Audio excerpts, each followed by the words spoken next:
Ladies and gentlemen, good day and welcome to the Q2 and H1FY25 conference call of Nirlon Limited. As a reminder, all participant lines will be in the listen-only mode, and there will be an opportunity for you to ask questions after the presentation concludes. Should you need assistance during the conference call, please signal an operator by pressing star, then zero on your touchtone phone. I now hand the conference over to Ms. Nupur Jain Kunia from Valorem Advisors. Thank you, and over to you, ma'am. Thank you. Good afternoon, everyone. My name is Nupur Jain Kunia from Valorem Advisors. We represent investor relations for Nirlon Limited.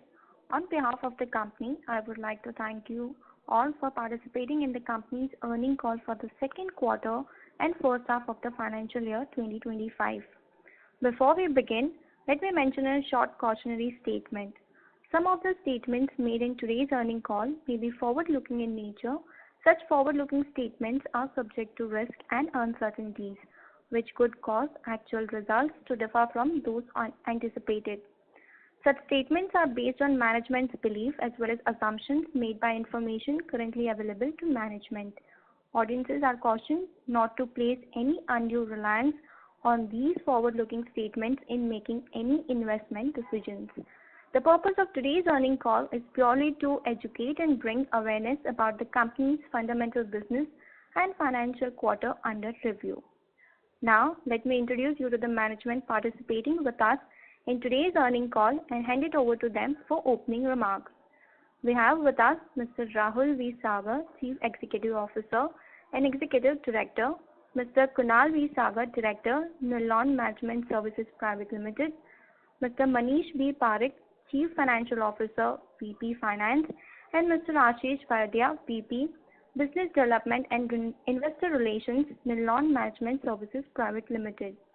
Without any further delay, I request Mr. Kunal Sagar to start with his opening remarks, followed by financial and operational highlights of the company. Thank you, and over to you, sir. Thank you. It is a pleasure to welcome you to our earnings conference call for the second quarter and first half of the financial year 2025. Let us first take you through a summary of the financial performance of the company. During the quarter under review, the company reported a total income of INR 163 crore, which grew by 8% year-on-year and by approximately 3% quarter-on-quarter. The EBITDA was reported at 131 crores, representing an 8% growth year-on-year.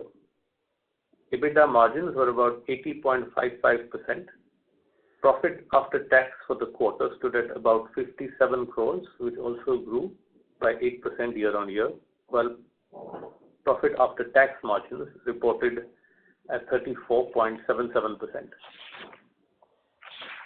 In the first half of the financial year 2025, the company reported a total income of approximately 320 crores, a growth of 7% year-on-year. EBITDA stood at 253 crores, an increase of 6% year-on-year, and EBITDA margins were 78.84%. Profit after tax was 106 crores, an increase of 4% year-on-year, and representing a PAT margin of 33.13%. On the operational front, the average occupancy rate for the company as a whole, that is NKP and Nirlon House combined, was stable at 99.8% for the second quarter of the financial year 2025. As on 30th September 2024, approximately 7,600 square feet of area was vacant in Nirlon House and NKP combined.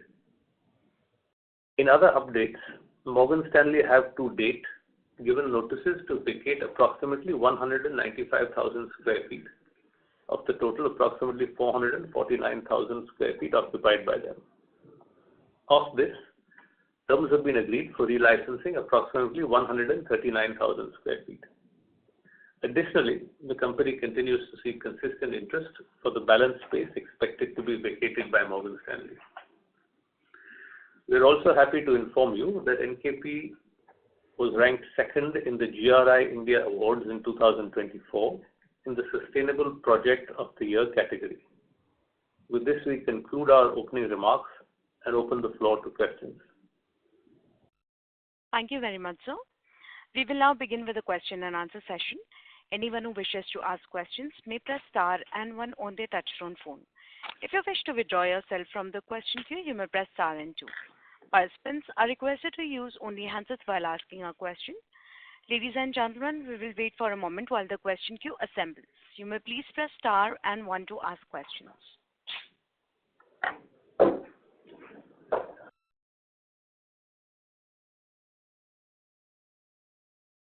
The first question is from the line of Dilip Jain from Ayush Capital. Please go ahead. Very good afternoon, sir. I just had one question. So we have relicensed 139,000 square foot, as you have reported. Congratulations on that.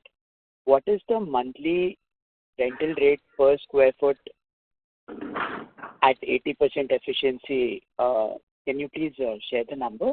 Thank you very much. Just a quick clarification. We haven't yet licensed the 139,000 square feet. We have just agreed on terms for that 139,000 square feet.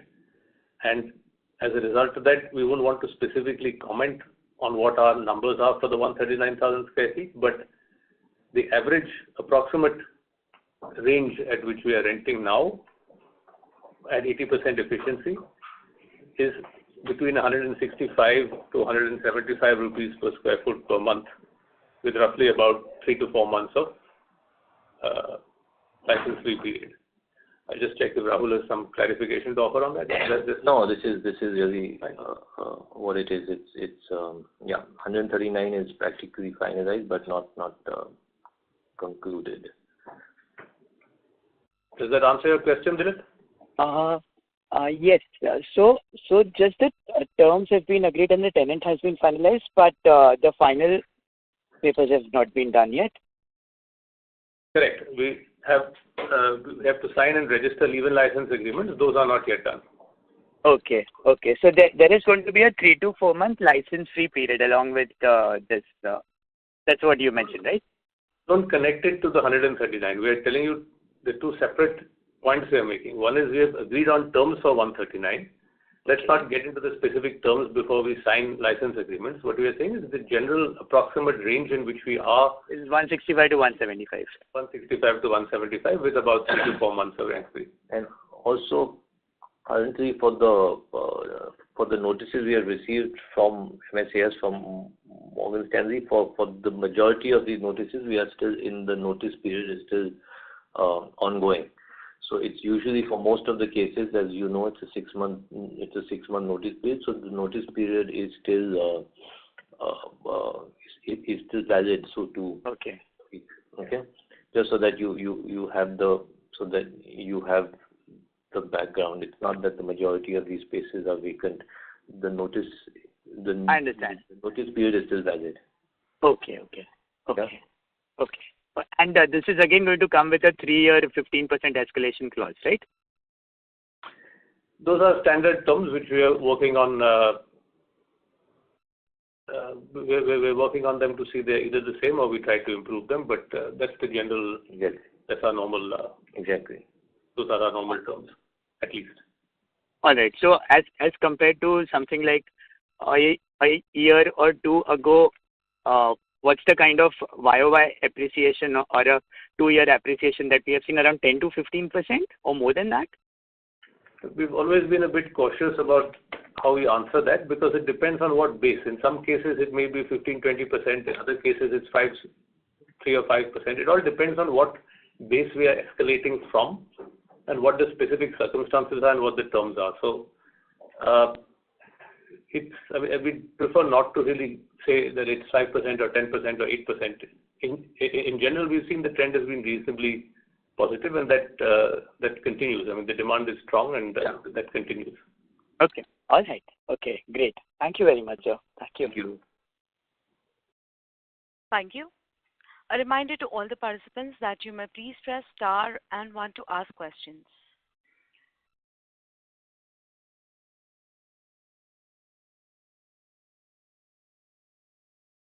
We'll take the next question from the line of Samarth Singh from TPF Capital. Please go ahead. Yeah. Hi, good afternoon. Thanks for the opportunity. Hi. Just a question. I just have a question on the Safari retreat ruling. Does that affect us in any way? Have we looked at that, and any possible benefits that the company might get from that? Yeah.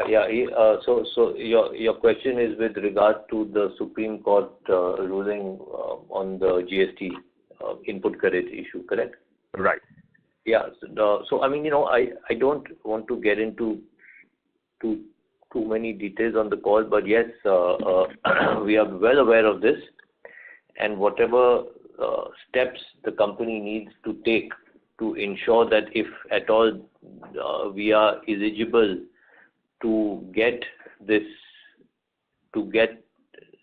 a benefit of this input credit, I can tell you that we are absolutely aware of this issue, and we have done absolutely what we would like to do to put us in the best possible position, that if at all input credit is being given on construction activity, we are in a position to avail of this credit to the maximum extent possible. So it's a good question. Okay. So just in terms of just clarity, yes. Post this ruling now, is there still any sort of ambiguity whether we can take benefit of the input credit? The issue is still playing out in the courts, right? So whereas the initial judgment that we have seen has been largely positive and that has been welcomed by most in the industry, we just let it play out, because there's a difference between a positive ruling and actually getting the refund or the credit from getting the refund, so to speak. Yeah. We'll just leave it at that and let it play out. Yeah. So essentially, we can say that if it is allowed and permitted by the courts and by the judiciary, we are in a position where we would like to avail of this particular input credit and get this refund as well, subject of course to final whatever the final ruling is, etc., and what comes, how it is interpreted as well. Okay, thank you so much. Thank you. Thank you. You may please press star and one to ask questions. We'll take the next question from the line of Namit Mehta, an individual investor. Please go ahead.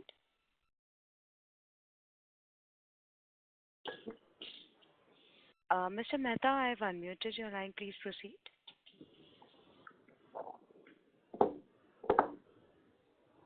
Mr. Namit Mehta? As the current participant is not answering, if you need to ask a question, please press star and one.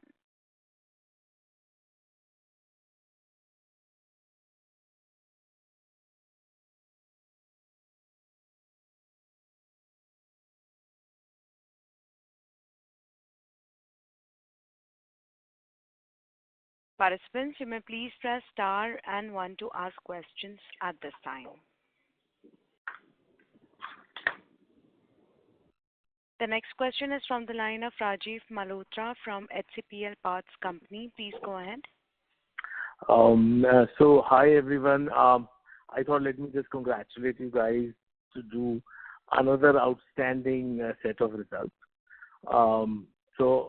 As an investor now for many years, the only thing I feel is there's going to be very little we can do in terms of increasing area, but I think it's the restructuring of the company on a win-win situation for everybody, which is, I think, what everybody is looking forward to.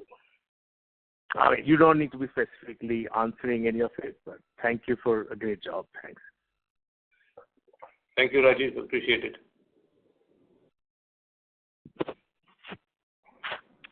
Thank you. Please press star and one to ask questions.